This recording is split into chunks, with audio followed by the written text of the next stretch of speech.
મને નહોતી ખબર કે નયનભાઈ મળવા આવશે, મારે જવું જોઈએ એટીએમ તો જાય દ્વારકાધીશ ને જાય શ્રીરામ. કેમ પણ પવનના વાળ કેવા ઉડે જો. મને એને પેલા જ કીધું તું કે વિડીયો લેવો તો હે, પણ હું તો જ તેડવા આવી. બગડા સટો કર્યા હવે હાલો ઘરે જ વ્યા જઈ. પેલા ન્યુ એડિટ પ્લસ અગરબત્તી નું કરી નાખ્યું અનબોક્સિંગ. કોપારા પેલા અગરબત્તી તો કર. કોઈ ખોટી કોમેન્ટ ન કરવી. ગાડી નીચે સાફ કરતો ગરમી લાગી ગઈ ગાડીને. મને તો આવી ખબર જ નથી કે 62 દી માં તમે બધા આટલો સપોર્ટ કરશો. મને જો ફેન ફોલોઈંગ થોડીક મળવા આવી. લે આલે આ તો બાપુ ને મામા બે આરે લાગે. હું ધીસ ઇઝ મારા જયંતિ મામા હો. દામનગર નગરપાલિકા પરોઠામાં કામ કરે. દામનગર ની બજારમાં બાકાજી કે બોલાવતો હું જાતો તો. એટીએમ ને કહી દીધું 20-25 કરોડ કાઢી દે. કહેગા મારે કામ છે.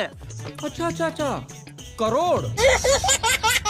લે આ તમને કોઈને ખબર છે કે નહીં? સાગરભાઈ આવ્યા છે. કહેગા ટ્રાફિક હટાવો. લે આલે આવડી મોટી હસ્તી મારા ઘરે જાય કે મને તો ખબર જ નથી. કેમ પણ તમે બધા તો ઓળખી ગયા કે નહીં? જીસ એક આવું આવી ગયું બુલેટ તો ભાઈ. આવી મજા ચાલુ વરસાદે કોક જ લઈએ કે મારી ઘોડે. આમ જુઓ તો ખરા ભાઈ 107 લાખ નો ખર્ચો કરીને નાખ્યો. નવું હોલર લઈ આવ્યા. તો ફાઇનલી આજનો દિવસ આટલો. મળીએ છે નહીં મોજ મસ્તી સાથે. કહેગા આપણો 10K નો ટાર્ગેટ પૂરો કરાવો. Thank you for watching my vlog.